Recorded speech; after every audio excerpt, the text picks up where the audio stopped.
Why does Ubisoft need to struggle so much? Can't they just set into the sunset and sail away? They're already as irrelevant as they can be, so what's the point? This time on CEO saying dumb shit. So Skull and Bones, we know what a nightmare this has been for Ubisoft for the past, like, over a decade now. Kotaku here reports that development for Skull and Bones began back in 2013. It's 2024 now, and the game is finally launching. Hey, as we know, the longer the game stews in the pod, the better it is. Look at Starfield, an absolute cultural phenomenon. Only took 8 years to make. This year, but it's been a hell of a road, and the only reason they even decided to finish this was because of a deal they made with the Singapore government, so they can't let this game die. They are obligated to finish it, and the end result has been trouble development that has been rife with reboots and tons of delays. I mean, here's an update indicating a delay, and you can see how many articles throughout the course of these past few months and years. We're talking about a game that by 2023 got delayed for a 6th time, which is, I mean, unprecedented. And beyond that, leadership for the game has been constantly shifting, with the game having lost numerous creative directors. Back in September of 2023, it was reported that the game had lost its 3rd creative director, and that is... Wait, Young, isn't that actually good by your completely irrelevant standards? Aren't CEOs and all the people who are at a leadership position always at fault and bad?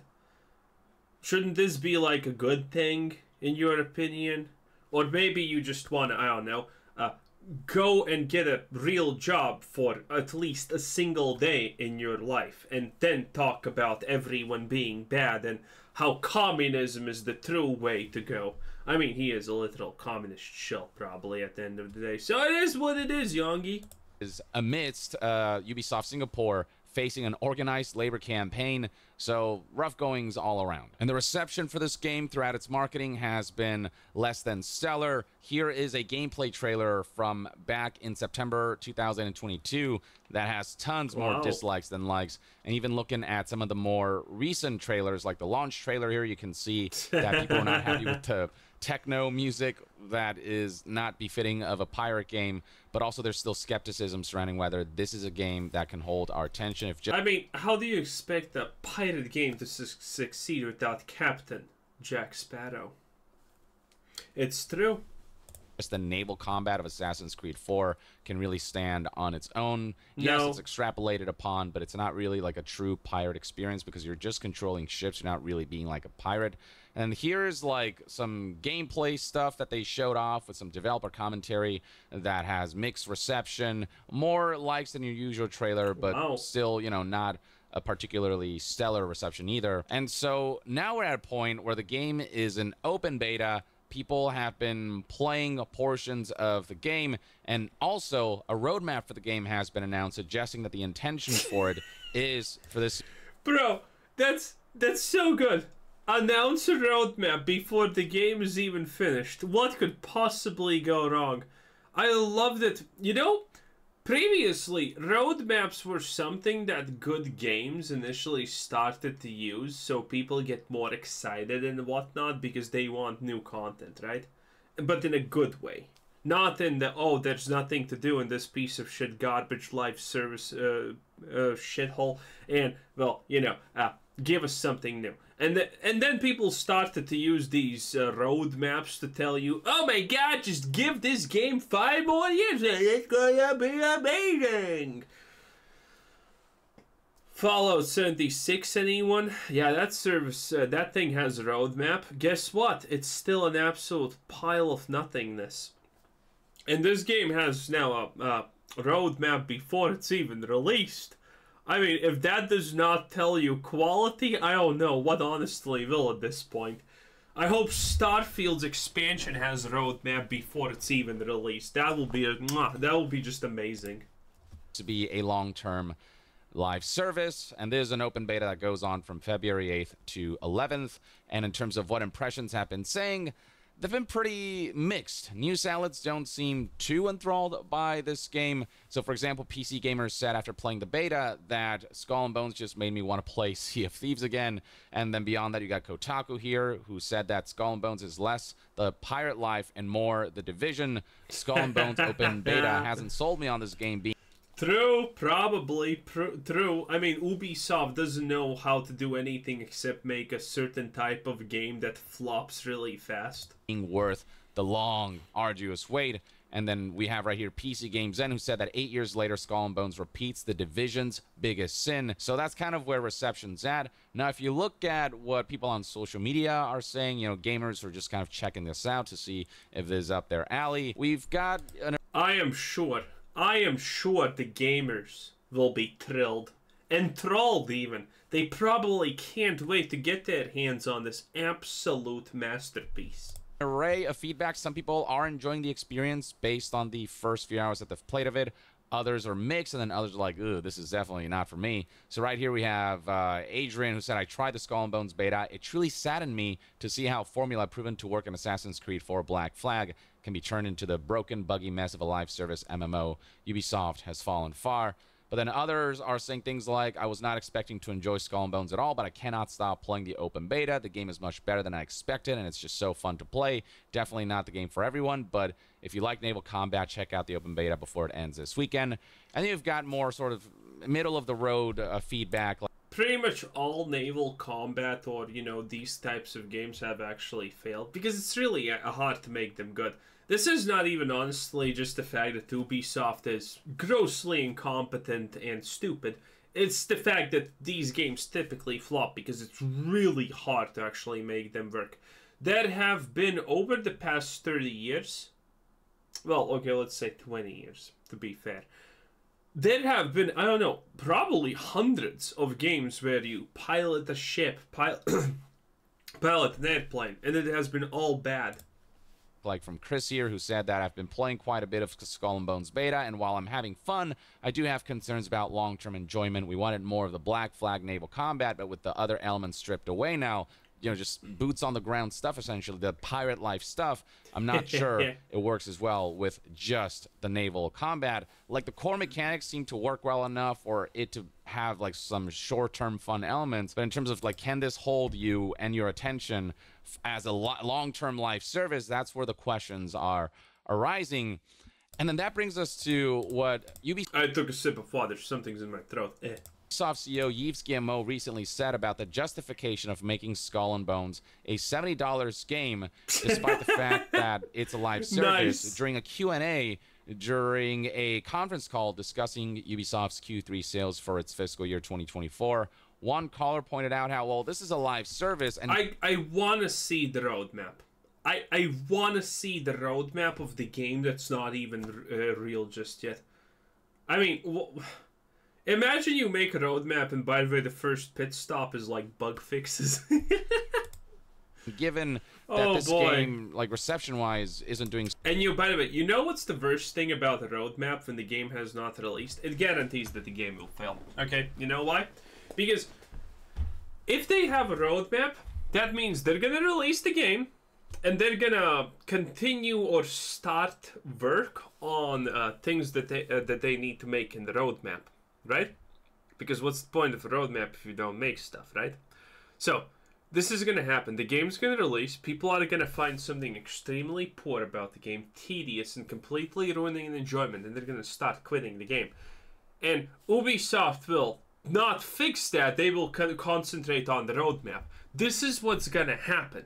The roadmap essentially locks you into doing certain things when other things actually take priority in the list of immediacy.